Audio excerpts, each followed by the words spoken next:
Unfiltered and unapologetic.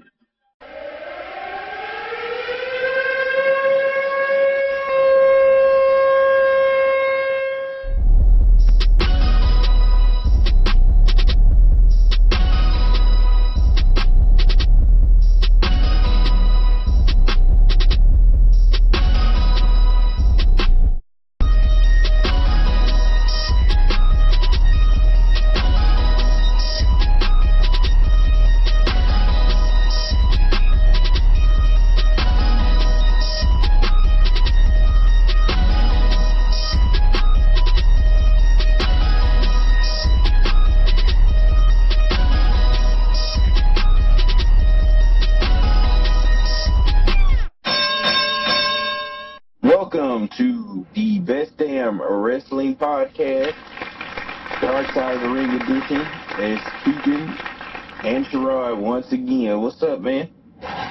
It's been so long. Do we even remember how to do this? Yeah, I don't even know. We gonna find out. We are definitely about to find out. We back down. We back up in the place now. Man, I think it's never that we've left. It's just there's trying to find something of worth to talk about now. But that's another conversation for another day. Everybody's been taking hiatuses though. It's been a all across the board. Everyone's been taking hiatuses, so we're not the only ones. There's some people who haven't made one since January or none this year.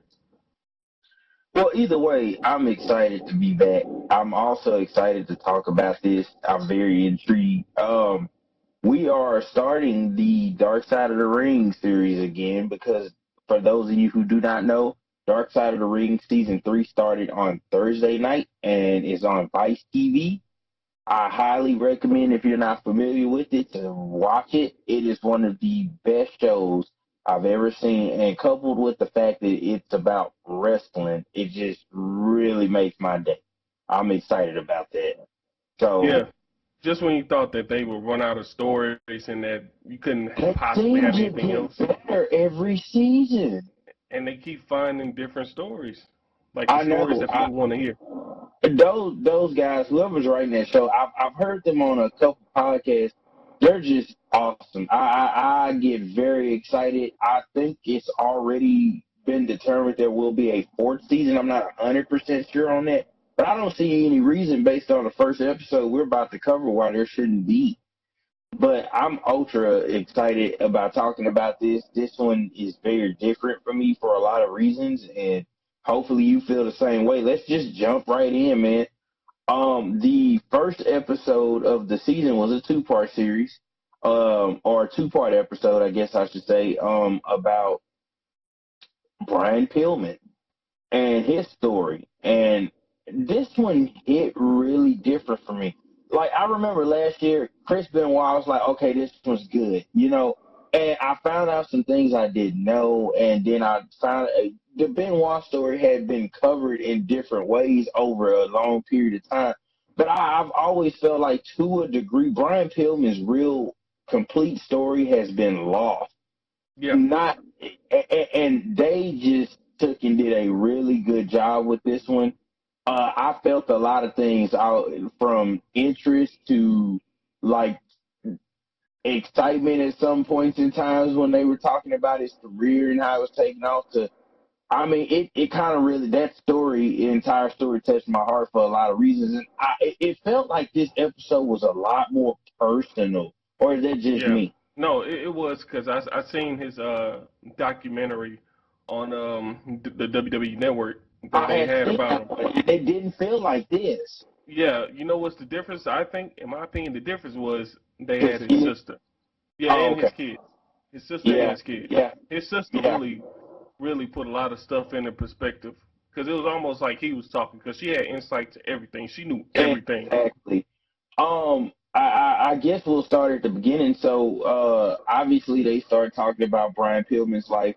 If you, like you and me, have seen the WWE documentary, everybody knew that Pillman had, I think they said, over 30 surgeries on his throat in the Dark Side of the Ring episode for the polyps that kept growing or whatnot. So as a kid, he had all these surgeries, which gave him that distinct voice that he had. Now, I'll be honest, I didn't really get really familiar with Brian Pillman until like 96, 97, because we were kids when he was in Yeah. WCW. We really didn't have a distinct knowledge.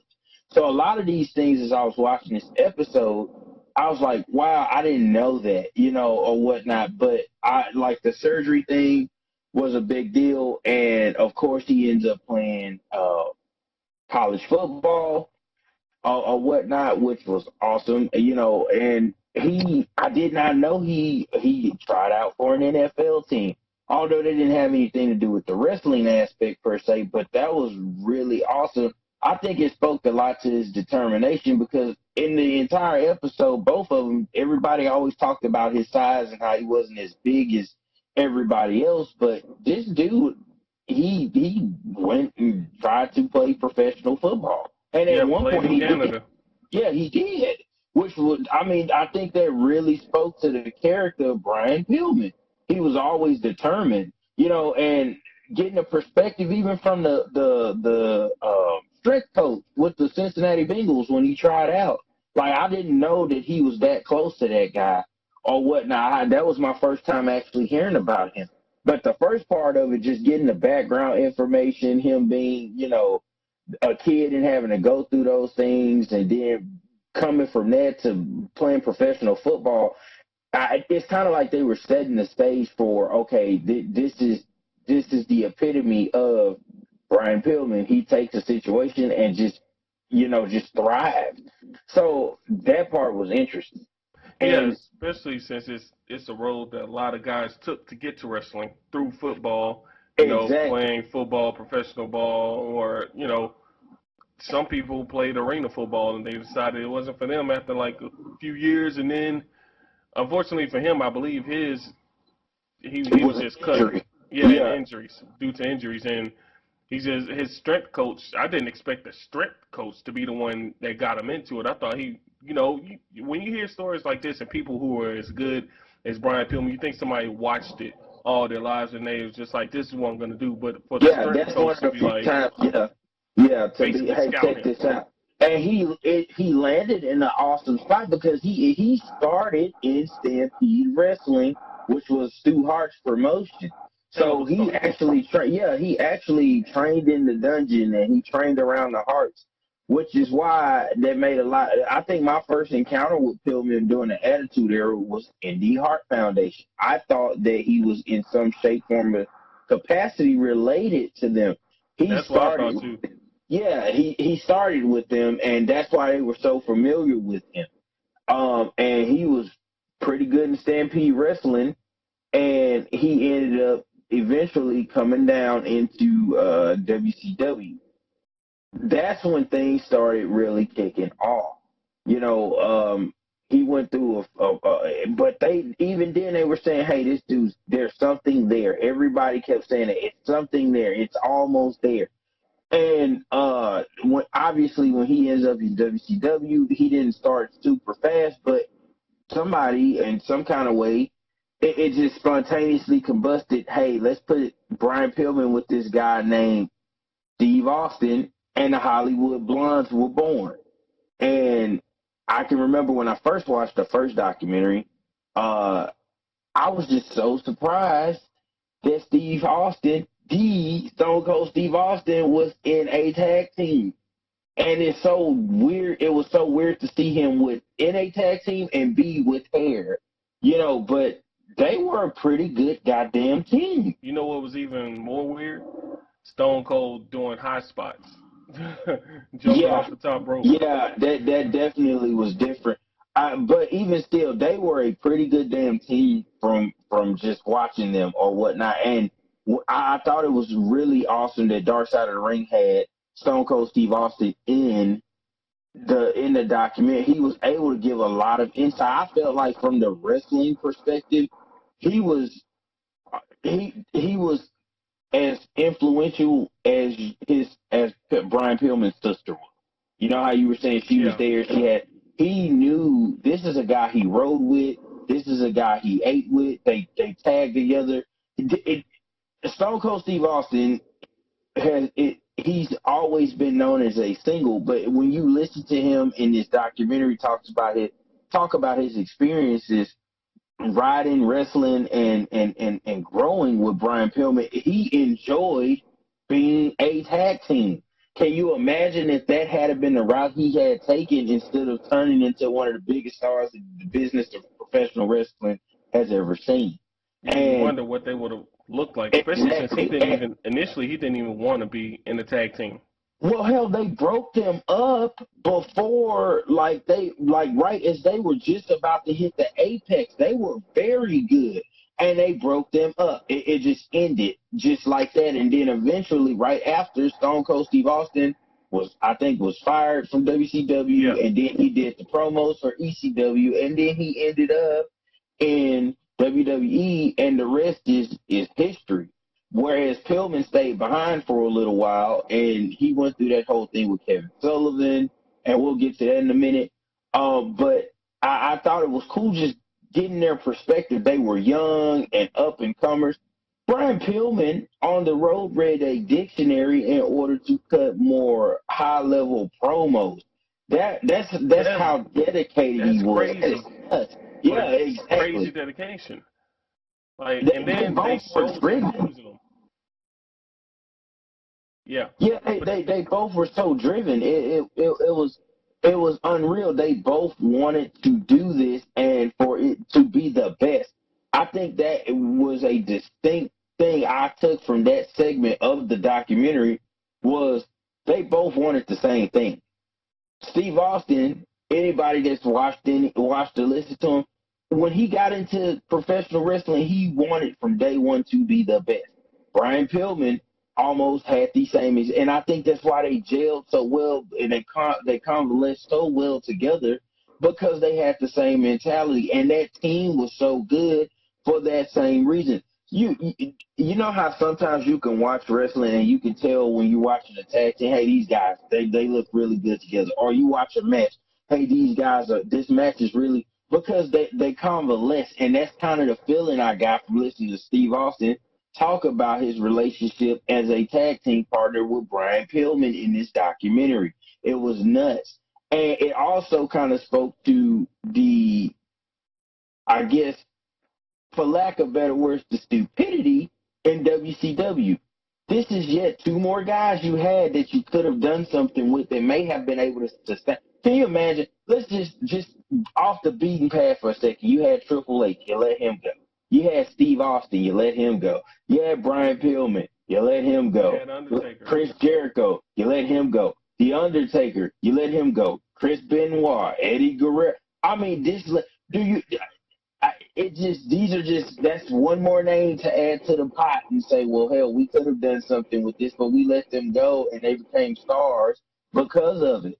And we'll obviously get to Pillman's release here in a minute, but I just was looking at that as I'm watching this, and I'm like, Jesus Christ, how did they miss so badly so many times? Once, twice, thrice, I can give you credit and say, okay, people make mistakes. But all of these names and you had two great guys, especially for that era. In the next few years after they left, wrestling would blow up. Who knows what you could have did with those guys? Well, You know, the main point of contention I have with their release from WCW was the fact that Eric Bischoff didn't believe in any of those people that you just named who left and went to WWF. Like even with Triple H, he offered him well, I believe Undertaker was 10,000. before Bischoff. Yeah, I believe. But even still, it was I bad think so. Yeah, management at it was the still time. bad. The concept's still the same, bad management. You just I mean, the concept was still the same. It didn't change. It didn't matter what era or time period it was. It was bad management. You know, from a wrestling promotion I standpoint, think they bad wanted management. people who, and this showed later in WCW's history, they mainly geared more towards people who are already made. They didn't really make their own stars until much later. Yeah, So if you weren't made, they didn't want you.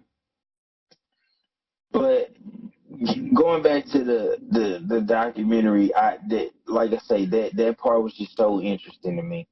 And he eventually ends up in a feud with Kevin Sullivan or whatnot. And I think right before that is when he kind of had the conversation with Eric Bischoff. And I kind of want to get your opinion on that because the going theme that has been for 20 years now is Eric Bischoff was conned by Brian Pillman into conjuring up this story about, hey, the loose cannon was born from him working Eric Bischoff. And Do you everybody in agree with WCW that, or do you disagree with that? No, I think Eric Bischoff just doesn't want to hold that L. He didn't. He still. First He's off, holding on to that shit if for you're dear life. listening to this show and you don't have a concept of what we're talking about, let me just give you the backstory. So in the Dark Side of the Ring episode, they talked about how Brian Pillman goes to Eric Bischoff when his contract is coming up, and he feels that he needs more money. The money that he apparently was asking Eric Bischoff for at the time, Eric Bischoff said in the episode he cannot justify his value. So what ends up happening is the loose cannon almost is essentially conceded right there because Pillman comes up with the idea, well, I'll just go and do this thing where I'm just so over the top and outrageous and people will think I'm nuts that you can give me a release. Then I can drive the price of my value up and I'll come back and you can offer me what I want. That's the scheme. And apparently, according to the episode, Eric Bischoff was like, okay, yeah, that's fine. Go do that. And that's when the whole I respect you Booker man thing started. That's when the whole Bobby the Brain Heenan cursing on live television because Brian Pillman like freaked him out apparently by touching the back of his neck because as people know his neck was broken, whatnot. And if I'm not mistaken, in the collision with the Ultimate Warrior or whatnot, that's what broke his neck. How fitting is that? Yeah. We probably gonna do it. Yeah, we're definitely gonna have to do something with that. But yeah, that was that was the story. Now, I've listened to other podcasts. I've listened to other people talk about it. That's Eric Bischoff's version of the story. Most people say that Brian Pillman, I think the trainer said it too. He was like, we just wanted to fuck over whoever we needed to fuck over to get the money. Most people's concept lines up with his. Bischoff got fucked over, and he ended up signing with WWE, and he conned Eric Bischoff into releasing him from his contract with the loose cannon gimmick. Do you agree or disagree? I completely agree. And I just don't believe that Eric Bischoff wants to admit it. It's like that dude holds on to shit for dear life. Is it possible that con almost is as big of a deal and made Brian Pillman as famous as the loose cannon gimmick? I think it was a good foundation to build upon as far as like backstage wise because that was his reputation. Because everybody in the documentary and stuff was like they couldn't believe. I've heard other wrestlers say they couldn't believe how the hell he pulled this off. And remember in this episode, it was like he went back and told people, "Oh, they released me," and people thought he was joking. And then when he was gone and he appears on ECW television, it's like, "Oh shit! Like this really happened." There's no way he could appear on ECW if he's not like, what the hell? It was almost like that freely and everything. It made him look like a badass. Well, I think Dave Meltzer's take was the same thing too.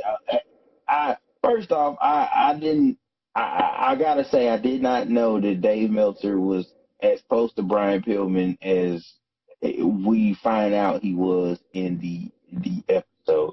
That was also a shock and surprise. Because with his gimmick, he seemed like he was just like a standoffish, guarded individual. It made sense in the grand scheme of things because if you're trying to garner attention, you go to a media outlet that's going to talk about all the things you're doing, and tell them what's going on or whatnot, because more media attention, obviously, they probably had a lot to do with driving this value up. Yeah, But, Dave Meltzer definitely helped with that by oh, publishing for different sure. articles and stuff. And he, at one point, he even started working Dave. It was a time or two where Dave couldn't even get in touch with Brian Pillman later on, which we'll What probably get what to. But really kind of irritated me was they didn't go into a lot of detail on some of the crazy things he did as the loose cannon. There's a story, and I don't remember the specifics, but I've heard it somewhere once. He actually went to he went somewhere to like one of the wrestlers' parents' house or something like that. It's a story out there about this, and he still was in gimmick. And hell, even him trying to whip his penis out on ECW television, I think they had to stop him from doing that, which was crazy. But they cut everything the he lights did, on him. yeah, everything he did got such a huge pop because he was so over the top. I mean, he was so over the top. And he But was getting heat with a lot of the guys in the back because they was like, "Who the hell is this guy? Why are you letting him come in here and do this crap? Like, what the hell?" Brian Pillman at that time to me was so balanced. He was such a good wrestler. He was such a good promo, and then you throw in the loose cannon gimmick, where a lot of people said he was already half crazy to begin with. He was the perfect storm. Like this was the perfect storm to a takeoff. He was getting ready to blast into the stratosphere. But before we get to that, I kind of want to cover a little bit. I thought they did a very good job, and it's so important towards the end of the episode of like his personal life. You know, they talked about how he was when he first got to WCW or whatever. He was married and had a daughter, which two of his daughters and Brian Pillman Jr., his son, were in the episodes. And he had a daughter with his first wife, and then they found out about his other daughter or whatnot, which was in the episode. And eventually he ends up meeting his second wife, Melanie, which was in the episode. And I'm just so blown away by they showed a picture of her when he first met her in the 90s. Like I That think she took was me by surprise. like wasn't she like a playmate or something like I don't think she that? was, but she looked like. Well, no, She they said was, she were. He found her in the magazine. He was like, yeah, "That's gonna be like my wife." yeah, he met her somewhere and she was nice. And then they go to the like her and even she was nice even in 97 when he or was it 97? I think it was 97. When remember when they did the interview with her, even Pillman's Yeah, Got a Gun, she was in that. She was yeah. beautiful then. Like now it's completely like different, and it Just say was no, such a kids. culture shock. That's all I can Uh, say. Just say no. that's not. Don't do I that. was just saying because the daughter that still has an issue with her to this day was like she getting her karma. Her life is in shambles and Can you stuff. blame her? I was about to get to that. So that's his first wife's daughter, and she was like, now you got to remember after he started messing with his second wife or whatnot, and they started having an affair and things like that. They got a divorce, and then like almost for and nobody in the episode that was in that family really cared for her. I don't even think his sister Absolutely not. was okay with her, but like almost from the time that they got divorced and him and her got married soon thereafter, like she turned into a completely different person. And I thought it was so like surreal. Brian Pillman's personal life as a whole, I felt like was so over. It almost matched his persona because it was so over the top. So he's married to this first person, and he has a kid with this other person or whatnot. So he has two daughters now. Then he ends up meeting somebody else. I think they said overall he had like 4 or 5 kids total, or whatnot. But he ends up meeting another lady. He has an affair. They end up getting married. Has another kid. Somewhere along the way, his second wife and his first wife quite naturally do not get along, and I don't know if his first wife was having issues at the time. I don't remember what triggered it, But he ends up with custody of his daughter by his first wife. And I thought it was so crazy that they let his daughter tell the story of how she's outside one day and her mom pulls up and she wanted to see her so badly that she came unannounced to try to catch her outside. And she talked about how, like, it wasn't so much of Brian Pillman, but that his wife, her stepmom, was the one that kind of put it in his mind her mom was trying to kidnap her. Yeah, put And out a missing persons yeah, report. and she ruined this lady's life to the point to where she killed herself. That was the most fucked up story out of the whole documentary. Out of the whole thing, that seemed to be and But apparently it besides what was. actually happened to the kids after he died and they were living with the Well, it widow, wasn't just limited to her stepchildren. Her own son talks about he has had issues with her up until yeah, a point. Like this lady, she touched a lot of lives yeah, in or a whatnot. negative way. Like In a how? negative, and I thought it was really impactful. And what really hit home for me, she's now trying to make amends for these things, but I don't think you can make amends for. You are to a degree responsible for the death of someone's parent. Yeah, And that I felt you like are. that was such a profound moment. And I kind of tried to put it in the context of Brian Pillman is dealing with all of this while trying to provide for all of these kids. Because after a while, they started saying the reason he was so big on a big contract, he needed to be able to support his children or whatnot. And that was his work. He was a great father, apparently. And that's all he really wanted to do. It wasn't so much for him. He would have stayed where he was if it was just him. But because he had children to take care of, that was why he did what he did. That's almost the insinuation. And you throw in the fact that his first wife dies. They say he was tore up about that at the funeral. Yeah, He's going through this he felt process. responsible. Yeah, he's going through this process and stuff. And he's married to another person. And he has, that's a lot for any individual, less known one with as much. And I felt like that might have just kind of pushed him further into his gimmick. And Yeah, it a was lot really of an the extension of him. of himself, exactly. And there's no telling, and that spoke to a bigger commentary. And a lot of times when you see or you hear stories about successful wrestlers, Stone Cold Steve Austin, a Brian Pillman, a Ric Flair, anybody of that caliber that was so good that they had the adulation and idolization of thousands of people all over the place. But when it came to their personal life, it's almost like they were they pushed so deep into what they were doing on screen because they had all of this other stuff going on in other places.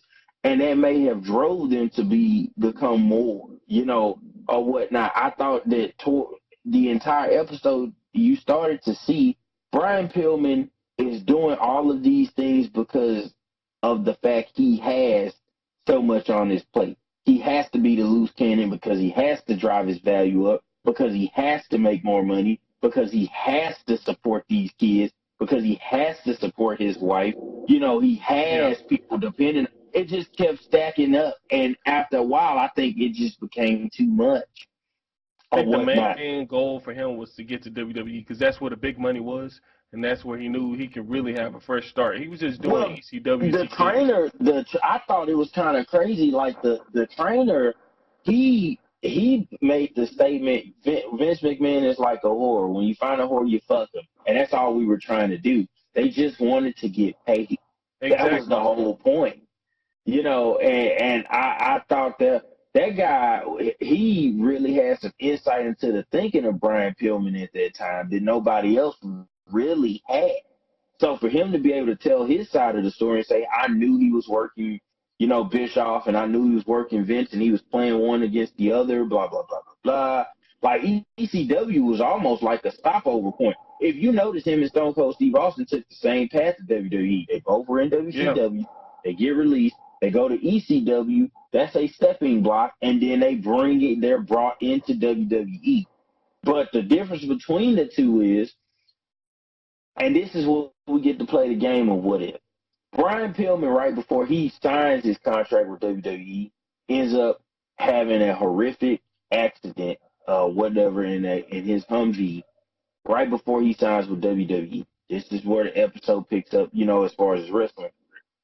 And he is. I knew about the accident, but they go into detail on how crazy. Like, the guy should have, for all intents and purposes, been dead. He should have been dead right there, especially getting thrown from the vehicle, dude.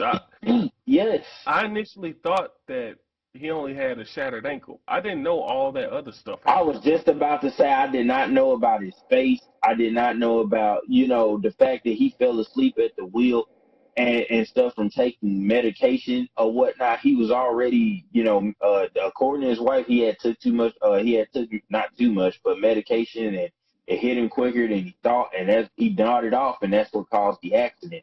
I always thought it was like a freak accident of some type, and like you, I was like, oh, it was just ankle. He had facial reconstruction surgery on top of that. And did you hear the comment in the episode where they were like, he said it was a good thing he wasn't wearing a seatbelt, because if he had been, he probably would have been dead.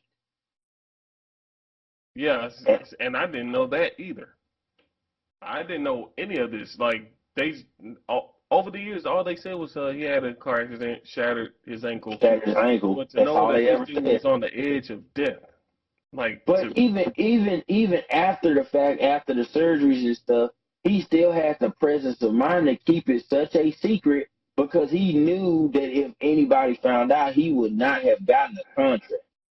So he was able to keep that under wraps long enough to sign a 3-year guaranteed deal with WWE. And when he signed the deal, when they showed the clip, he was still on crutches.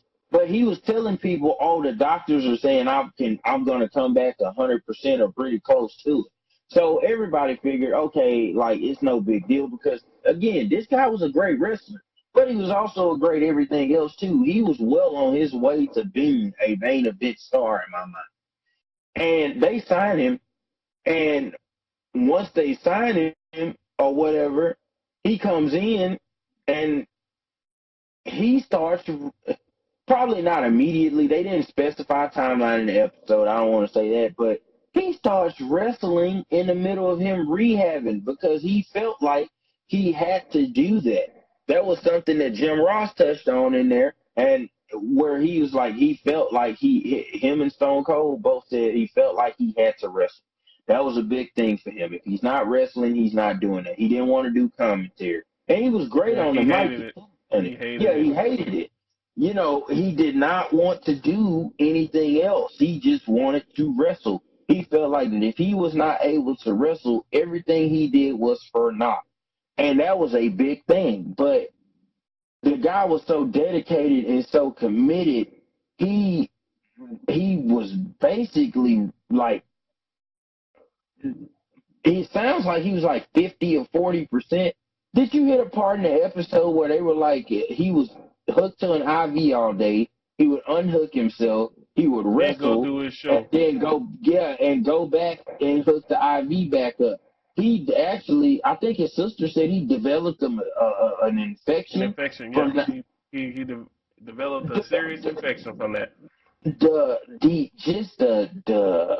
I mean, I don't even think he was at 40%, dude. I like, it's looking at him doing some of the stuff that he was doing, trying to do, like, he even taught himself how to fall and shit like that, so that he wouldn't expose himself and cause more harm, and he was hurting himself in other ways. This episode just, these first 2 episodes just really touched me, because when you're a fan, you don't see the what's behind the curtain. All you see is what comes on when that red light goes on.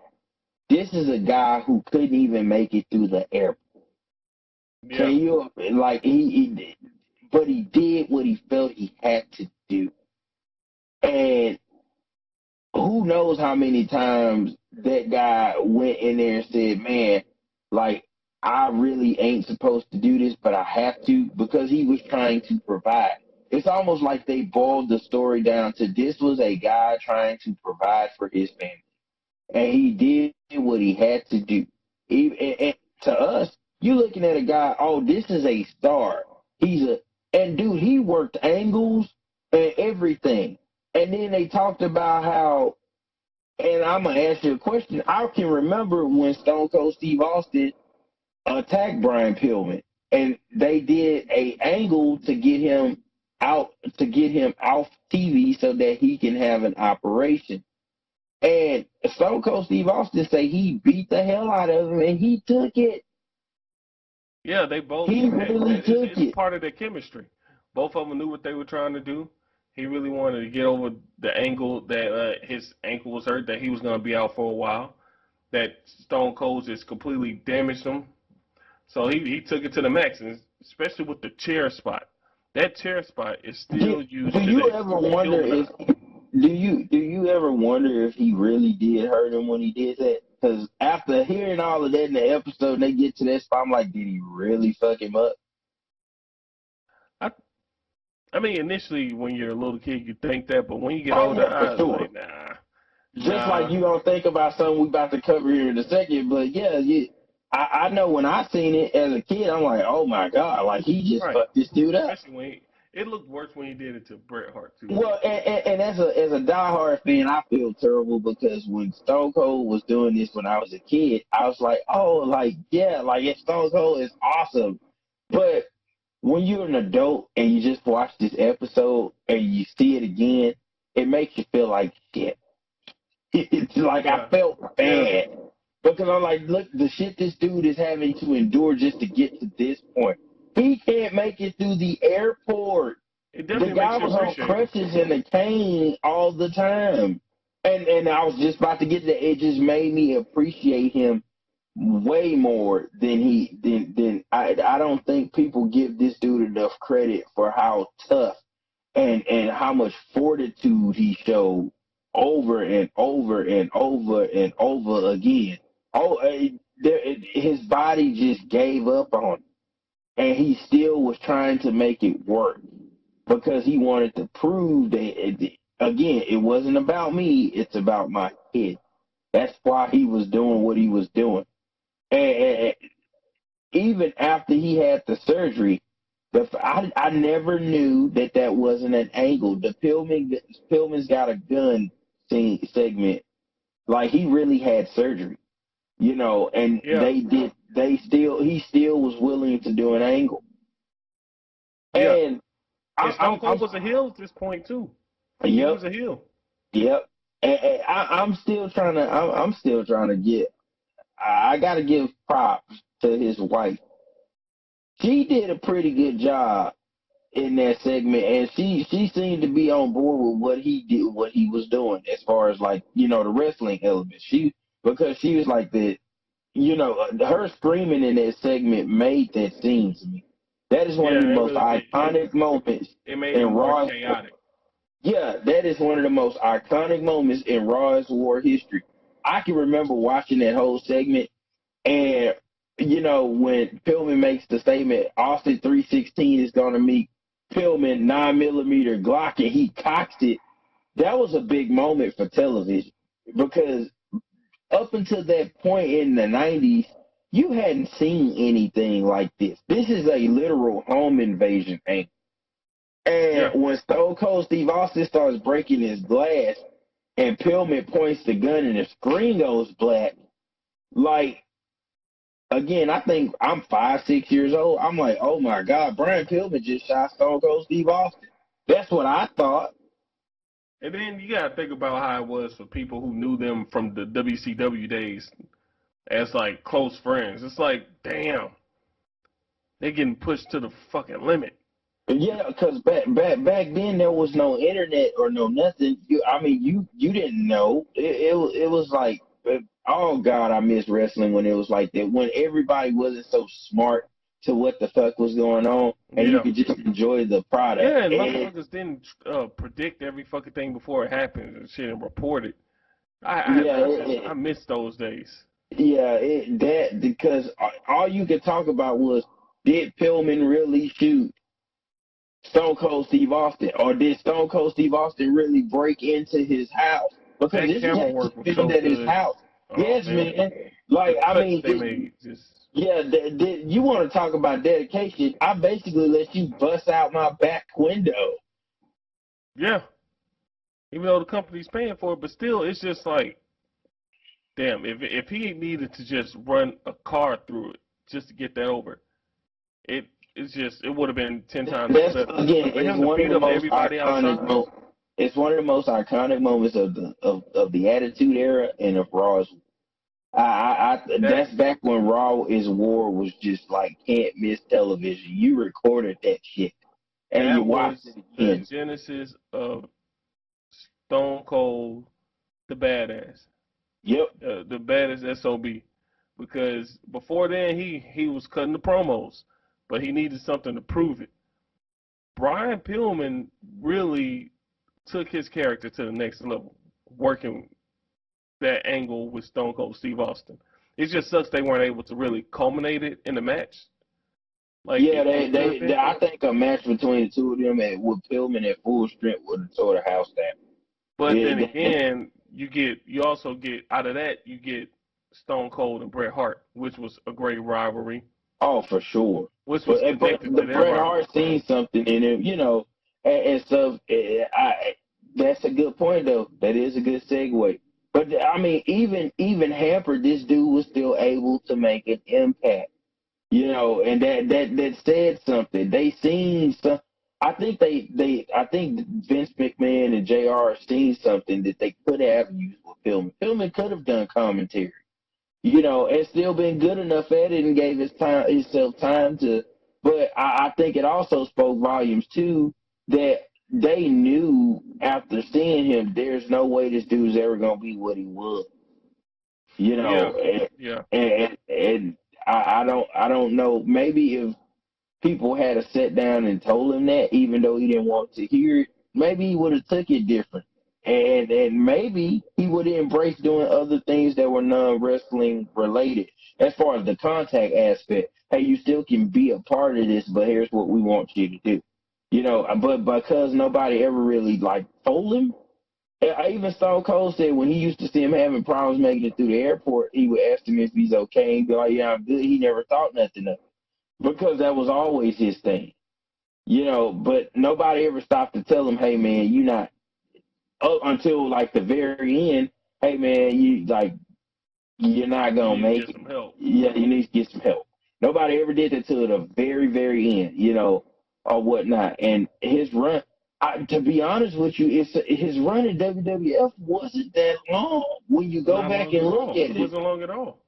Yeah, it was not that long. And when I mean, eventually it's almost like as fast as he got there, he was gone. And I thought one of the most iconic moments in just these two episodes for me was seeing Jim Cornette have to tell that he was the one that found out Pillman was dead, Yeah, and how he had to go and tell Bruce Pritchard, and how still now to this day that was an emotional moment for him. Like you could see it kind of really affected him. Or whatnot. He said, I don't want to talk about this 20 some odd years later, or whatever. yeah. That That, was the that first wrestling death I ever experience, yeah, experienced yeah, because I was watching that exactly. pay per view when they made the announcement and they were like Brian Pillman passed away earlier. I was like, what the hell? What? Well, people thought he was working an angle. Yeah, That's yeah. how I hate to say it like this, but that's how good he had gotten at what he did. People were Even like, with "Oh, Stone he's Cold. doing." Yeah, they was Stone like, "Oh, Cold was like, it's I didn't believe it till the 10 Bill salute the next night on Raw. I didn't believe it. yeah." Like people thought he was working an angle, but and he was so young, man, 35. Yeah, He died of heart disease. And I don't know if you remember, but JR, and I wish he would have said it in these episodes, in the WWE documentary on Pillman, JR said that Brian Pillman, and this is such, I still remember it as clear as day. He's like, Brian Pillman died of a broken heart. And I kind of put that into context when they talked about him dying of heart disease. I thought about that and I was like, the dude probably came to the realization I'm in pain every day. His sister even mentioned how he was in. She said the way he dealt with pain was he would just keep taking a pill until Until it it was gone. stopped. Yeah. So that number had no limit. If it took 5, if it took 3, whatever it took, is what he did to keep doing what he was doing every day. That's how he lived Yeah. after that Yeah. situation. Most people get addicted to pills just out of just a selfish reason. He did it for a selfless reason. He did it to get through so he can keep providing for Well, his not kids. just that, man. I mean, I'm sure because you can remember Pillman Jr. was talking about how he had these pins and stuff sticking out of his leg. They had to fuse his ankle back together just to get it to be in a standing position. Because remember, they were like it was hanging off the table. Brian Pillman went through some traumatic things in his life. Yeah, it was You almost know, amputated. The emergency tracheotomy as a little kid on someone's yeah, kitchen like it's table. almost like since the day this guy came onto this earth to the day of his death, everything about his life was just traumatic. From the tracheectomies and stuff, the tracheotomy on the table, emergency tracheotomy, like you said, to he gets married and then his first wife kills herself, and he has to deal with that, and he has to now take on raising his daughters and his son and all of this other stuff. He gets married again. Then he's got a career that he's working at. Then when he's about to take off, he gets hurt. Then he's fighting through pain day in and day out. The fact that he made it that long or whatnot, I think he deserves a lot of Yeah, credit for that. But and quite frankly, he was wrestling on borrowed time that really wasn't borrowed to him because his career was over. but right before he died, they had the drug test incident where they wanted to try to um JR was like they felt like they had no other way to get his attention. Everybody started coming out and saying, okay, towards the end of his life, like it's bad enough to where somebody needs to intervene. JR felt like it had to be him, and it seemed like it really did something to him that Pillman was like, I thought it would be anybody but you. You've always had my back. Why are you turning on me? And he told him, I'm trying to save your life. And when they drug tested him, they said they didn't find anything in his system. He had no, where most people did, most wrestlers, cocaine and things of that Yeah, nature, they found nothing but pills and steroids. steroids. Yeah, And I think maybe it's speculation, but I remember the story towards the end of the episode where his trainer was the strength trainer was like he came to his house in the middle of the night. He was kind of fucked up, right? yeah, Well, I kind of was thinking when I was watching that scene, it was like maybe the dude took too much pain medication. He was asking for help that night. He got turned away. yeah. And Crying out for help, but he was so yeah, fucked up that this guy was like, "Man, you gotta go. You gotta go. You're too yeah, fucked up." yeah. It was. It just got really sad towards the end, and when they find him dead, and then they do the 10 bell salute. Um, I do remember. I vaguely, I kind of remember the interview with his wife on Raw's War, and it felt so out of place. I didn't feel right when they had the Hart family on Good Morning America doing an interview after Owen Hart died. It felt awkward. This was worse because there's a literal wrestling show going on, and we patch in a wife of he just died yesterday. Yeah, body's not even all the way cold, but it was an ulterior motive on that one. I really believe so. I mean, a lot of the stuff she was saying in that documentary, I kind of believe because she seemed like she's at a place in her life where she's just accepting everything, and just being purely honest about it. She didn't want Vince to talk about the painkillers, but Vince went straight to it. And I think I know why. I think it's because Vince didn't want no heat on the company. Allegedly, probably so. Allegedly, probably so. And I That's thought why I about this feel too. he didn't want no heat on the company. Cause yeah, I'm pretty sure that probably was the case or whatnot. But they are, you tested him before his death, and nothing came up that was nefarious. Now I like the way they glazed over the fact that they found steroids in his system, because this was after the steroid trial in '94. But yeah, exactly. And that was a huge thing. Yeah, that was well after that. Like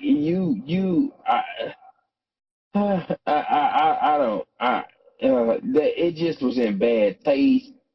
She's sitting there and he was like, "What are you gonna do now?" And she's like, "I don't even know what day it." Again, this ain't even 24 hours ago. I can't imagine having to do an interview, but she volunteered for it. She said, "I knew what I was getting into. I felt like the show." And I didn't understand that comment. She's like, "Well, I felt like the show must go on." What the fuck? What? Like, was it me, or did at certain points of times in that episode she kind of was like scripted? Yeah, it definitely felt. I mean, she had an earpiece in her ear. I mean, even though that's to hear Vince, I'm pretty sure that she had something. Well, no, I mean in the Dark Side of the Ring episodes, like some of her answers or some of the things she said felt kind of like, I don't want to say disingenuous, but definitely like conjured. Well, a lot of times with drug addicts, they don't have like a clear, clear We're not mind gonna about it. call away a drug She's a fucking drug. You see that lady? She still got the twitch. I'm just saying. I gotta call like I see it.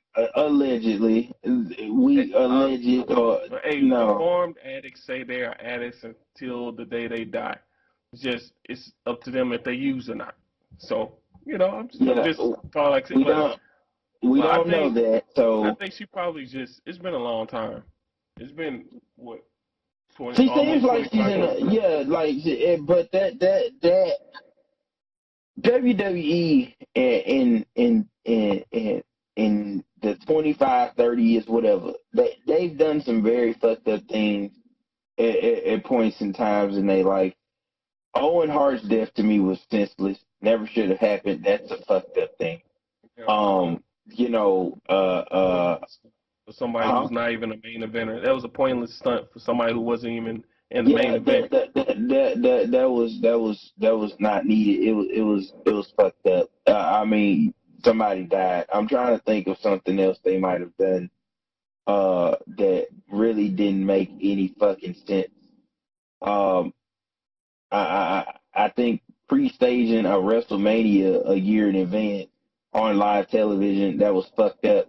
They've done. I'm just using examples of all the fucked up things they have done, over the years. And you hear some of these stories from wrestlers after the fact and stuff, but this to me by far was probably the absolute worst possible thing they've ever done. Is that fair? No, it's very fair. It's very fair that you were so scared that it would come out that this guy died from an enlarged heart due to steroid use that you decided to shine a light on his pain. Well, I don't even think it was that. I think they just didn't. I'm not even gonna go really there. Though. I speculate that that's part of what the steroid scandal was about, though. But I mean, you could be right. They have a Dark Side of the Ring on that, don't they? Do they? Yes, they do, and it's coming up. I kind of put it in the perspective of I felt like they didn't want people to know that Brian Pillman was in the shape he was in, and they still were asking him to do these things. And some of this probably was on him saying, "I'm going to do them because I don't want to do anything that I don't feel like is going to help me contribute." But if people had really found out what we know today during that time period, and he died right then, how do you think that would have went over? Yeah. Yeah, that's So true. that was what my thought process was like, okay, maybe that's what that's about. Because why would they agree to not bring something up and then bring it up? But again, neither one of us was there, so all we could do is kind of theorize. Yeah, But I it definitely just, think it was to kick dirt on his name, though. That, like, you know, seriously. I, either way, the interview was just in bad taste. It felt bad. It Did felt she like even cry in the interview? I don't think she I didn't see no did, tears. but like, yeah, she was kind of just. I'm not gonna Out say of she it. wasn't She was distraught out of it. about it, but she was out of it. Yeah, yeah, and but yeah, they did the interview, and then the rest of the episode essentially they talked about his family after his death, and um, they lost pretty much everything after he died. Yeah, And not because I don't think it was necessarily because they had money, but like they didn't have any money, but like his wife just she squandered. She was responsible for these kids he killed himself for, and she squandered his life and his legacy away. And the yeah, way again, most of this testimonial after the fact kind of came from her own son. So it took on a different weight than like if one of the other daughters had told the story. But he talked about how she remarried. And I know she said that was something that Brian Pillman told her, like, make sure you find someone that, if I die, whatever, which kind of led me to believe, do know he was on borrowed time anyway. Hey, if I die, make sure you find someone to marry to take care of the kids and stuff.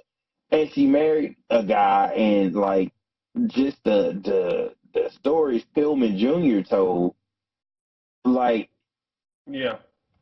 About it's the the dogs and stuff. stepfather. Yeah, and the Yeah, and dog. Yeah. Oh man, yeah, that man, tugged at my heartstrings. that was a lot of that was and then what really tugged at him, his daughter from his first marriage, she was an orphan.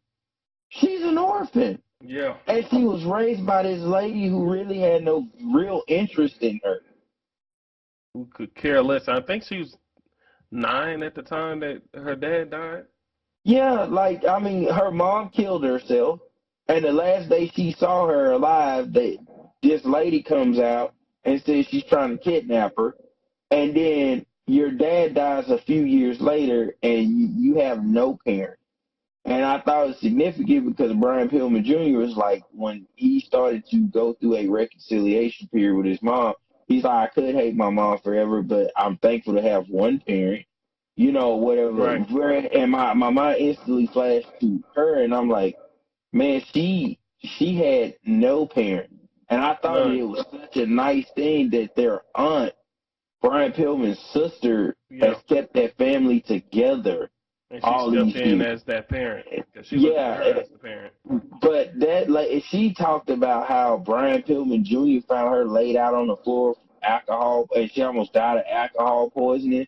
And she's Yeah. like, no kid should ever have to go through that. But I'm saying to myself, like, this happened. And she seems like she's trying to make amends for all the things she did wrong. She knows she didn't take care of those kids the way that he intended. But just to hear them tell the stories of what went on in their life, like one of the daughters was like, you went from everything being on a silver platter to how are we gonna make it tomorrow? Yeah. The lights were off, the water was off. Like these kids suffered, and for them to come out and be okay, and be able to talk about their dad and the things that how they look up to him. And I thought it was so significant. One of his daughters said he was so close to making it, or whatnot. I gotta ask, what do you think a Brian Pillman without that injury would have been? Oh man. To think of the possibilities that would have came if he was able to, like I was saying earlier, if he was able to really work the hell out of that angle with Stone Cold Steve Austin and if he was really able to contribute a lot more to the Hart Foundation Team Canada versus U.S. rivalry that they were having, man, he would have did some crazy stuff. Imagine Pillman versus Mankind at that time. Do you think he would have been on par with like on the same playing field with The Rock and Stone Cold Steve Austin and all of those main eventers after or whatnot at this time? Is that I I think don't. he would. I It's think he would so have created his own lane.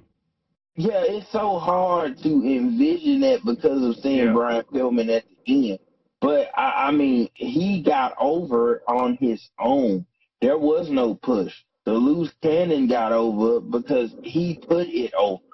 So it almost makes you wonder anytime a person can get their own selves over, they're innovative. They can change with the time. You know, he probably would have been able to remake himself several times over and still get over. yeah. Maybe eventually he would have dropped the loose cannon gimmick after, Probably well after the Attitude Era, yeah, but not. yeah. He He was was working too much. 35 and 97. He could have easily wrestled another 5, or if fully healthy, and we're speculating, he could have easily wrestled another 5, 6, 7, 8, maybe 8 years into his early 40s and been over and remade himself a couple times because he was very creative. He had he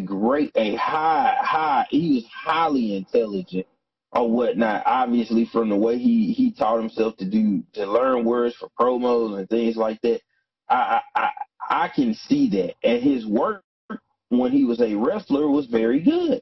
It was very good. And Yeah. he learned how to really wrestle training with the Hearts in the dungeon. You don't just not know how when you come from that pedigree, or whatever. And then another thing we didn't really touch on was how fast he picked it up. It Yeah. was just like as soon as he trained at the dungeon, he was already on Stampede Wrestling TV. Then shipped up to WCW, and he was constantly working. No, he was pretty. When he could wrestle, he was very good. And I really kind of wonder now that I know the whole story, what would he have been like if he had, if that never happened? That's a big what if for me now. Like this guy was so good that if he had never had that accident, it's no different than Magnum TA. Magnum TA was on his way up. He probably could have been the NWA champion at that point, and he had that motorcycle accident. And Yeah. everybody always wondered what if, or whatnot. And he was well on his way. And it's the same thing to me with Pillman. Now, obviously, in two different regards, Pillman was a smaller guy, in the sense of like height or whatnot, as opposed to Yeah, he Magnum had to make TA. up for that difference Yeah, but in I regular mean, personality. everything other than size, he had everything else, you know. Absolutely. So yeah, that And he was. wasn't exactly like too much smaller. Like the guy had great size to him. Is he in the Hall of Fame? No, not WWE Hall of Fame. I think maybe he's in like the Cincinnati Hall of Fame. I don't think he's in any Hall of Fames, to tell you the truth. Yeah, that's tough. Yeah, But yeah. He I did don't I have don't even one know if year he though. did he get inducted with the Hart Foundation. No, unfortunately, they didn't. And maybe I don't know, Oh, man. he's in the Canadian Wrestling Hall of Fame. That's what he's in. Okay. Canadian Wrestling Hall of Fame. But yeah, man. Overall, I enjoyed the episode, but I found myself more so in this one than any episode I watched where I felt a lot of things. I felt curiosity because of what could have been. I felt, nostalgia from being able to remember some of this stuff, and relive some of those key moments. Pillman's Got a Gun was one of them, and when the ECW debut was one of them, but I also felt I just a sense of sadness for this guy because This Yeah. was a real talent and a guy who could have been great that was just dealt a bad hand over and over again, and until he kept pulling himself up until he just couldn't no more, and poof, just gone. Yeah, At such man. a young age. And it wasn't really uh, like his fault. It was just like series of unfortunate events. Yeah, yeah.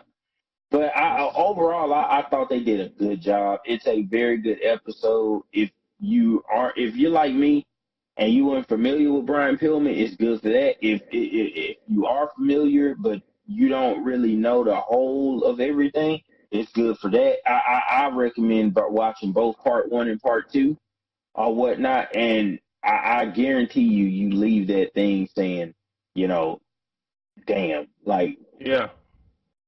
it blew my mind, and not in a bad way, but you want to watch.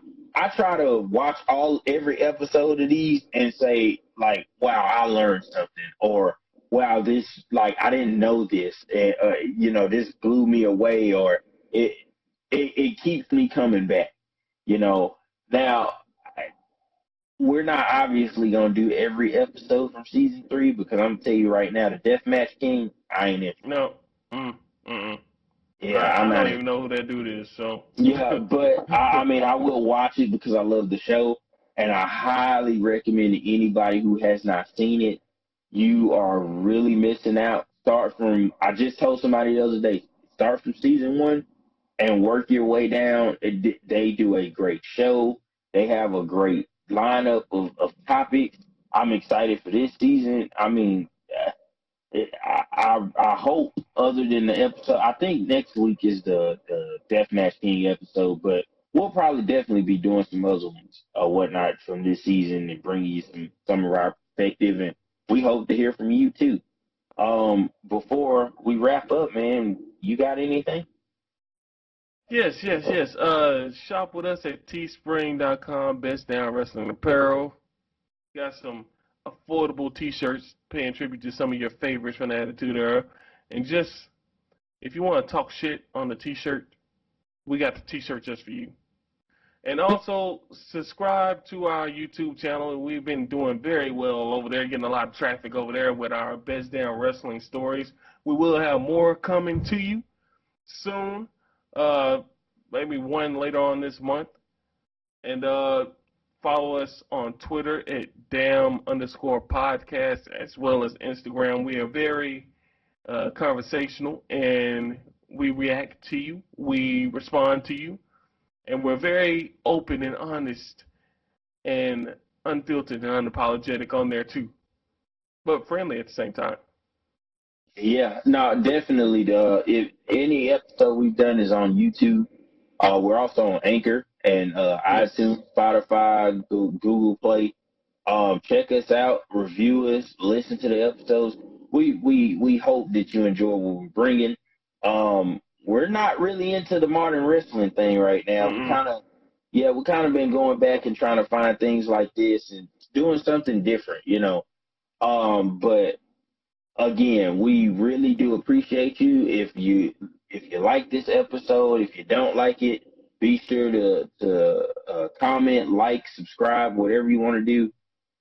But until next time, this has been another episode of the Best Damn Wrestling Podcast, and we look forward to bringing you guys things soon. See ya.